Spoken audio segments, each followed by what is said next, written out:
first thing I would say is that I'm not anti-feminist per se. I mean, I think the idea that the world would benefit from the movement of talent from both sexes into the workplace as rapidly as possible is something that anyone with any sense should share, given the rather the rarity of talent and the necessity for utilizing it. I do stand by my original statement, though, that there's a brand of more radical feminism that insists that our culture is best characterized as an oppressive patriarchy, and I think that, first of all, that's an appalling sociological doctrine, and I think it has very negative psychological effects. And they won't be limited to men, because if it's true that there's something toxic, let's say, about masculinity per se, what that will inevitably mean is that as women adopt more masculine roles, traditionally, what is that toxicity somehow going to go away? But that's a straw man, because no one says there's anything toxic about masculinity per se. What do you mean no one says that? People the term exists. No. How is that a straw man? Well, but where did the term come from? It's a phrase that's used about forms of masculinity that are harmful to men and women. It's not about masculinity per se. You must know that. I read the American Psychological Association guidelines for the treatment of boys and men, and I know perfectly well that this is no straw man.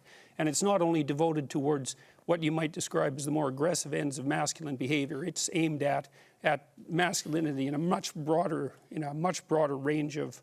There's a much broader range of accusations that are under the surface than that. And so I don't see in what way at all that it's a straw man. I'm just going to pause that argument for a second and go to Catherine McGregor. And Catherine, I mean, you've lived on both sides of the gender fence. So what are your thoughts on these issues? And just go back to the question that was raised. I don't know whether that qualifies me or disqualifies me, frankly. Sorry, guys, I ratted on the team, but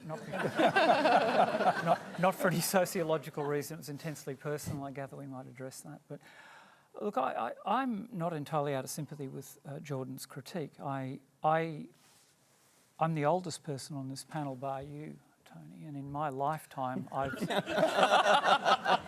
I've seen rolling institutional crises through the West. You know, the great American settlement based on Bretton Woods and NATO and the United Nations and so on is fraying globally in the area that I can talk about with some authority.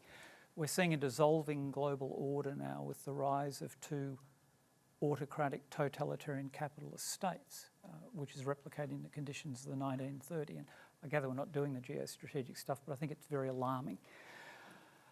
When Robert F. Kennedy, who was my political hero, was running for the presidency of the United States in 1968, he addressed disenfranchised African Americans who were wearing the backlash from many white men who were losing their jobs or perceiving that they were losing their jobs. The deindustrialisation of the West as jobs are exported to the developing world, all of these factors are, Bobby Kennedy said it wasn't Germaine Greer that said it. He said, when you remove from a man the right to stand before his family as a breadwinner, and people will say that's patriarchal. That's your minute, by the way. So. All right, well, I'll shut up. But the removal of meaningful work amongst especially unskilled men has a political consequence. And it's been washing through the American system since 1980 with the Reagan Democrats, the fraying of the New Deal coalition. I don't entirely agree with Jordan's analysis, but the problem can't be gainsaid. And 3 million books later in 50 languages or whatever it is, I bought your book, by the way, and you're outselling Shane Warne. Now, that's a culturally specific reference. That delights me in two ways, because in Australian cricket, no one has more bleached blonde hair or has had more work done than I, but Warne is a close second. We should put that out on Twitter.